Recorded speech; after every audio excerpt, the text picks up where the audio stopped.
kita tahu juga dulu juga Wong Yogyo, jadi nggak asing lah dengan Yogyo. Beliau adalah Bapak Anies Baswedan. Kita tahu beliau adalah capres. Selamat sore Pak Anies. Selamat sore Pak Okto. Ya. Senang bisa kembali ke Jogja. Mungkin bisa dikemukakan ada kunjungan, kenapa ada kesan-kesan untuk Jogja? Senang sekali Pak kita di sini dan ada undangan acara tadi. Dan setiap kali ada undangan dari Jogja itu saya selalu senang. Apa Dulu juga kesan-kesan gitu. itu juga Pak Anies? Ya, kalau saya bukan kesan-kesan, ini rumah saya di sini. Jalan Kaliurang. Makanya saya itu kadang-kadang gini, kalau datang dengan anak-anak gitu ya, terus anak-anak bilang mau jalan-jalan ke Malioboro, gitu. Buat saya itu kayak aneh, Pak. Karena Malioboro itu masa kecil saya. Rumah saya di Taman Yuwono, Ndaken. Iya. Itu Malioboro Mall belok kanan. Jadi masa kecil itu ya jalan-jalan, main-main itu ya di Malioboro. Malioboro itu kampung masa kecil saya, Sosro Menduran. Kemudian, jadi kalau sekarang itu datang ke sini dengan keluarga terus anak-anak mau jalan-jalan itu rasanya unik Pak, jalan-jalan di masa kecil sendiri gitu ya. Tapi selalu menikmati pulang ke sini dan suasana kota Jogja itu memang ngangen nih Pak. Ya, Pak Anies, ini sebentar saja mungkin kita juga ingin tahu tadi Pak Anies kesan khusus kepada kedaulatan rakyat. Ketika dulu Pak Anies ini adalah salah satu anggota perpustakaan kedaulatan rakyat. Sehingga Pak Anies ini kegemarannya membaca dimulai dari sana ketika beliau sangat getol sekali ke perpustakaan dan beliau adalah pembaca setia kaitannya dengan biografi ya. Dan biografi para tokoh-tokoh yang terkenal ini beliau mungkin bisa ceritakan. Silakan Pak. Gini, jadi saya tinggal di awal itu masa kecil saya di Taman Yuwono, Ndaken, kemudian sudah agak besar saya pindah di Jalan Kaliurang, KM5, persisnya Karangwuri. Nah, orang tua saya itu mengizinkan saya pergi naik sepeda pakai jalan aspal hanya kalau ke perpustakaan KR. Kalau saya mau main di sekitar rumah boleh, karena naik sepeda waktu itu jalan tanah. Tapi kalau mau pergi yang agak jauh hanya boleh kalau ke KR. Dan KR itu kenapa? Karena saya didaftarkan di perpustakaan anak-anak KR. Jadi saya ini seminggu bisa 2 kali, bisa 3 kali kalau sore dari Jalan Kaliurang ke sini. Jadi Jalan Kaliurang, lewat Terban, terus Jalan Jenderal Sudirman, Mangkubumi, terus sampai di sini. Nah, di situ saya baca banyak buku-buku, pinjam, kembalikan lagi pinjam. Jadi kebiasaan meminjam buku, kebiasaan membaca, kebiasaan untuk menuntaskan bacaan itu dimulainya dari KR. Dan pengalaman saya itu berbekas sampai sekarang. Jadi setiap kali saya baca buku, setiap kali saya menuntaskan buku, itu selalu ingat pada masa itu. Maka itu tadi waktu kita ngobrol, saya bilang saya ingin terima kasih karena yang mengalami seperti saya kan bukan satu orang Pak. Itu ada gak terhitung banyaknya anak-anak Jogja yang dilatih membaca oleh KR lewat perpustakaannya di masa bacaan belum tersedia semudah sekarang. Kalau sekarang kan buka HP bisa akses bacaan. Pada masa itu kan baca ya koran, majalah, atau buku gitu kira-kiranya. Dan bisa pinjam buku harian. Jadi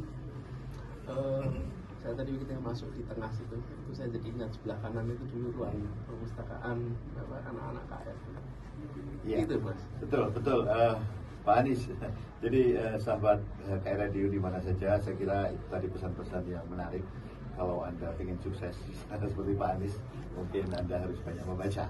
Kira-kira begitu, dan beliau sudah memberi contoh bagaimana biografi tokoh-tokoh ini bisa menjadi keteladanan begitu ya. Kenapa biografinya sangat disukai? Karena saya suka baca biografi, karena biografi selalu dimulai dengan kita masa kecil. Selalu, tidak ada biografi dimulai dengan masa tua, selalu masa kecil. Jadi saya mengikuti perjalanan hidup sampai tuntas. Itu dari mulai tokoh-tokoh yang saya ingat ya, seperti Agus Salim, kemudian saya baca bahkan yang di luar ada Thomas Alva Edison, Mozart, kemudian Sahrir, Cokro Aminoto, Pangeran Diponegoro, semua cerita-ceritanya itu adalah dari buku-buku yang saya pinjam di sini. Dan yang saya ingat ada dua hal. Saya dilatih tanpa sadar untuk punya minat baca. Lalu dilatih tanpa sadar untuk punya namanya daya baca. Kita kadang-kadang punya minat baca tapi tidak punya daya baca. Minat baca buka HWA terus menerus. Nah itu minat bacanya tinggi. Okay? Tapi daya baca itu kemauan dan ketahanan untuk membaca literatur yang panjang. Nah, biografi-biografi itu sebagian panjang dan tidak ada gambarnya. Ada foto sedikit, tapi mayoritas adalah narasi yang membangkitkan imajinasi. Jadi saya bersyukur sekali waktu itu diarahkan oleh orang tua untuk jadi anggota perpustakaan KR, dan saya rasa yang merasakan seperti saya ini ada banyak sekali orang di Jogja seperti saya. Iya, Terima kasih sahabat. Terima kasih KR. Sahabat KR Radio di mana saja kita lihat, kita dengarkan tadi bagaimana beliau sukses karena membaca, maka ini adalah cerminan kalian juga harus banyak membaca nih gitu. Baik Pak Anies, pesan terakhir nih di dialog ini. Kira-kira di tahun 2024 mendatang ini kita sebut sebagai tahun politik. Mungkin apa sih yang kemudian menjadi ya pegangan kita supaya tahun politik itu bisa kita lewati dengan baik? Ada pencalonan, ada persamaan nanti itu supaya bisa menjadi suatu pesta demokrasi yang benar-benar adil, benar-benar beradab, benar-benar fair gitu. Ada pesan-pesan itu. Pak Anies, silakan Pak Anies. Bagi kita semua gunakan critical thinking, kemampuan untuk selalu kritis, menerima informasi, kemudian bisa mengkritisi, bisa menseleksi, dan dengan begitu menjaga objektivitas. Itulah yang ya kita idealnya kita miliki. Nah, pada ujungnya semuanya adalah pilihan, dan ketika memilih kemudian prosesnya selesai ya kerja sama-sama lagi. Jadi ini adalah sebuah proses demokrasi yang wajar, dinikmati dengan sukacita. Lalu siapapun yang ditawarkan itu adalah anak bangsa kita. Siapapun yang menawarkan itu adalah untuk kita bersama. Jadi pandang ini sebagai saudara sebangsa, pandang ini sebagai ikhtiar bersama. Dengan begitu kita lebih rileks melewatinya. Iya. Baik, tadi pesan-pesan menarik dari Pak Anies Baswedan, salah satu calon presiden mendatang. Jadi tentu beliau juga sebagai praktisi sekaligus ini menarik pesan-pesannya, dan mudah-mudahan ini bisa dilaksanakan oleh bangsa Indonesia. Baik, para sahabat KR Radio di mana saja berada, saya Okto Lambito, dan terima kasih sekali kepada Pak Anies Baswedan yang telah hadir di studio sore ini di tengah-tengah kesibukan yang luar biasa tadi. Nah, maka saya pesankan dengarkan terus KR Radio 107,2 FM, media informasi dan hiburan. Selamat sore, terima kasih Pak Anies. Terima kasih Pak Okto. Ya.